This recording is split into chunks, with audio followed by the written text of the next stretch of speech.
ઘર ઘર ગ્રંથ ઉત્સવ ઉજવી રહ્યા છીએ એટલે ભેટ સ્વરૂપે પુસ્તક પધરાવવા આવ્યા છીએ અને થોડુંક આપણે પણ બેઠક ચરિત્રનું ભાવ દર્શન કરીશું કે જેના કારણે શ્રી મહાપ્રભુજીના સ્વરૂપને બેઠક ચરિત્રના રૂપમાં આપણે સમજી શકીએ। બોલો શ્રી વલ્લભાધીશ કી જય। શ્યામ સુંદર શ્રી યમને મહારાણી કી જય। શ્રી ગિરિરાજ ધરણ કી જય। વાલા વૈષ્ણવો, અહીં સત્સંગમાં 33મી બેઠક શ્રી છઠ્ઠીના બેઠકજીનું ચરિત્ર પહોંચ્યા છે। વાહ યારે વાહ। તો ચાલો તેનું ભાવ દર્શન કરીએ। આ બેઠકજી પણ મધ્યપ્રદેશના રાયપુર જિલ્લામાં આવેલા ચંપારણ્ય ગામમાં આવેલા છે। બેઠકજી પ્રકટ છે। અહીં પણ સેવા રીતિ ઉત્તમ રીતે ચાલે છે। ઉતારાની વ્યવસ્થા પણ સારી છે। રાયપુર રેલવે સ્ટેશન જવાથી બેઠકજીએ જઈ શકાય છે। વાહનની વ્યવસ્થા ત્યાંથી મળી રહે છે। આ બેઠકજીનું ચરિત્ર આ પ્રમાણે છે। શ્રી લક્ષ્મણ ભટ્ટજીએ શ્રી વલ્લભનું છઠ્ઠી પૂજન કર્યું હતું। તે જ આ જ જગ્યા છે, આ જ સ્થળ છે। આ વખતે કાશીમાં ગંગા કિનારે માધવાનંદ બ્રહ્મચારી નામના બ્રહ્મચારી તપશ્ચર્યા કરતા હતા।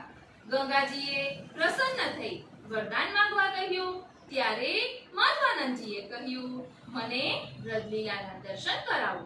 ગંગાજીએ કહ્યું, તું ચંપારણ્ય જા, ત્યાં સાક્ષાત પૂર્ણ પુરુષોત્તમનું પ્રાગટ્ય થયું છે। આ પૂર્ણ પુરુષોત્તમ એ શ્રી મહાપ્રભુજી છે। ત્યાં તને વ્રજલીલાના દર્શન થશે। આ સાંભળીને માધવાનંદ બ્રહ્મચારી ચંપારણ્ય જવા નીકળ્યા। અજમેર પાસે આવેલ પુષ્કરરાજ તીર્થમાં મુકુંદાસ નામે એક સંન્યાસી રહેતા હતા। તેઓ નિયમિત રીતે દરરોજ શ્રીમદ ભાગવતજીનો પાઠ કરતા હતા। ધ્યાન આપજો વાલા વૈષ્ણવો, આ મુકુંદાસ નામના વૈષ્ણવ દરરોજ શ્રીમદ ભાગવતજીનો પાઠ કરતા હતા। તેના ફળરૂપે તેને શું પ્રાપ્ત થયું તે સમજીએ। કહે છે કે તેમના ઉપર પ્રભુ પ્રસન્ન થયા અને દર્શન આપ્યા। એટલે આપણે સમજી શકીએ કે શ્રીમદ ભાગવતજીનો પાઠ શ્રદ્ધા અને ભક્તિભાવ પૂર્વક કરવાથી ઠાકોરજીના દર્શન થાય છે। અને વરદાન માંગતા કહ્યું, મુકુંદાસે કહ્યું, મહારાજ મને વ્રતલીલાના દર્શન કરાવો। આ રીતે બંને ભક્તો છઠ્ઠી પૂજનના દિવસે ચંપારણ્ય આવ્યા। તેઓએ શ્રી વલ્લભના દર્શન કર્યા।